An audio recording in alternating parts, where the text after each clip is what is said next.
Nachádzame sa v ústrednej čistiarni odpadových vôd vo Vrakuni. Je to čistiareň, ktorá bola postavená na dve etapy.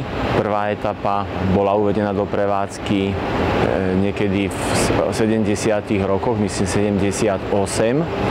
A druhá etapa bola uvedená do prevádzky v roku 1988.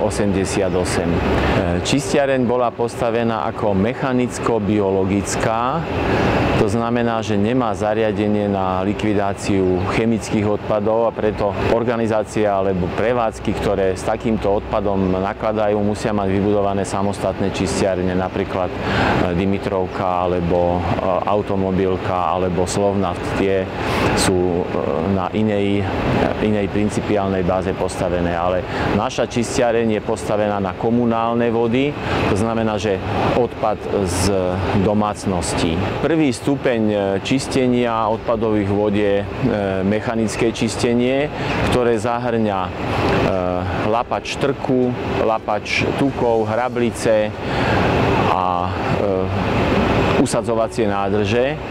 Táto časť bola vlastne vybudovaná už v prvej etape výstavby a biologická časť, to znamená na odbúranie organického znečistenia, tá sa budovala až v tej druhej etape. Výkon čistiarne je zhruba za suchého počasia okolo 100 000 metrov kubických spláškov denne. To znamená nejak cez 3 milióny kubíkov mesačne vyčistíme vody. Táto voda je potom odvádzaná do recipientu, ktorý je pre nás Malý Dunaj.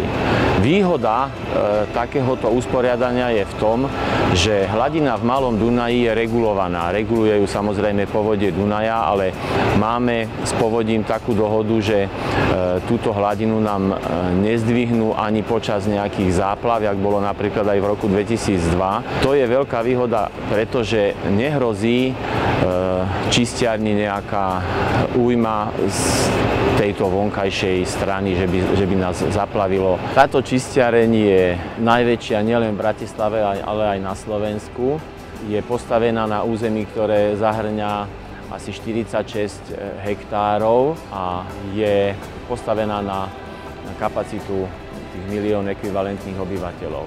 Pred 3 rokmi došlo k odčleneniu kalového a plynového hospodárstva vytvorením dcérskej firmy Bioenergy a táto firma obhospodáruje naše kalové hospodárstvo. Boli tu inštalované aj 3 kogeneračné jednotky, pretože kalové hospodárstvo zahŕňa samozrejme aj výrobu bioplynu a tento bioplyn sa využíva na výrobu elektrickej energie v tých kogeneračných jednotkách a túto elektrickú energiu my v rámci našej prevádzky dokážeme spotrebovať a takisto bolo vytvorené aj prepojenie s vonkajšou sieťou. To znamená, že v prípade, že by sme mali nejaký výpadok spotreby, tak dokážeme túto energiu distribuovať aj do verejnej siete.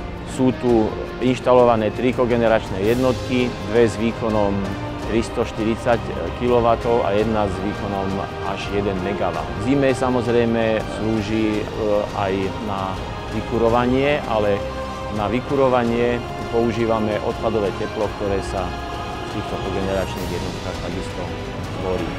Ešte možno pre takú zaujímavosť by som povedal, že okamžitá spotreba elektrickej energie na našej čistiarni je asi 1,4 MWh potrebujeme okamžitého elektrického výkonu. Čiže to, že časť toho bioplynu použijeme na výrobu elektriny, výrazným spôsobom znižuje našu závislosť od verejnej siete.